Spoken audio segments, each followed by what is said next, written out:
بسم الله الرحمن الرحيم.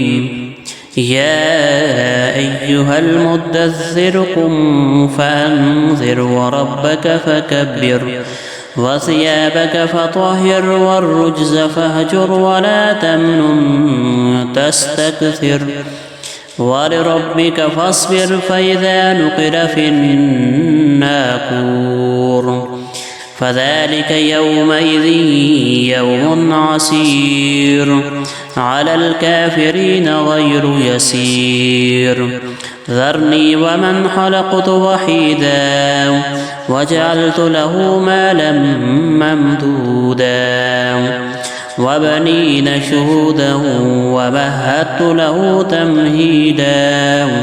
ثم يطمع أن أزيد. كلا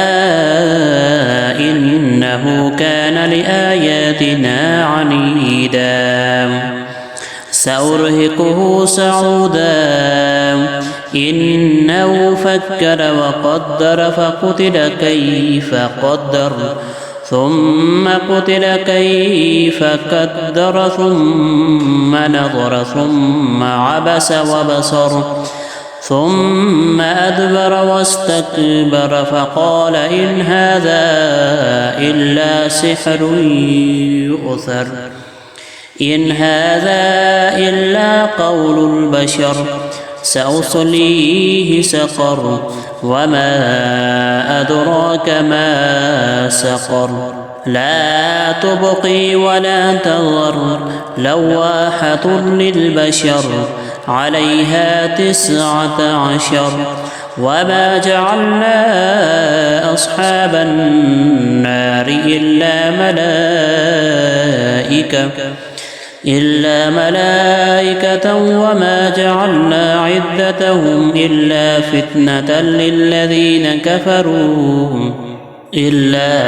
فتنة للذين كفروا ليستيقن الذين أوتوا الكتاب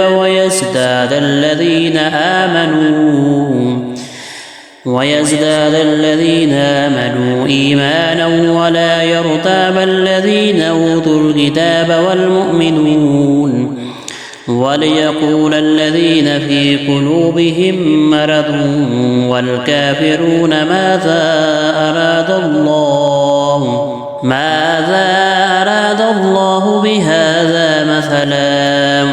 كذلك يضل الله من يشاء ويهدي من يشاء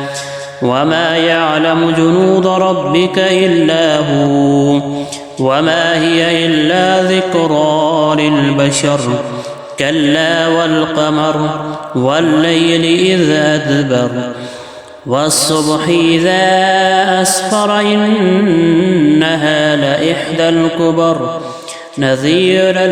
للبشر لمن شاء منكم أن يتقدم أو يتأخر كل نفس بما كسبت رهينة إلا أصحاب اليمين في جنات يتساءلون عن المجرمين ما سلككم في سقر قالوا لم نك من المصلين ولم نك نطعم المسكين وكنا نخوض مع الخائضين وكنا نكذب بيوم الدين حتى أتانا اليقين فما تنفعهم شفاعة الشافعين فما لهم عن التذكرة معرضين كأنهم حمر مستنفرة فرت من قسورة بل يريد كل امرئ منهم أن يؤتى صحفا منشرة كلا بل لا يخافون الآخرة كلا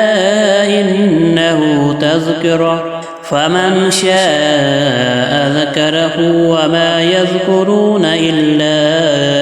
أن يشاء الله هو أهل التقوى وأهل المغفرة.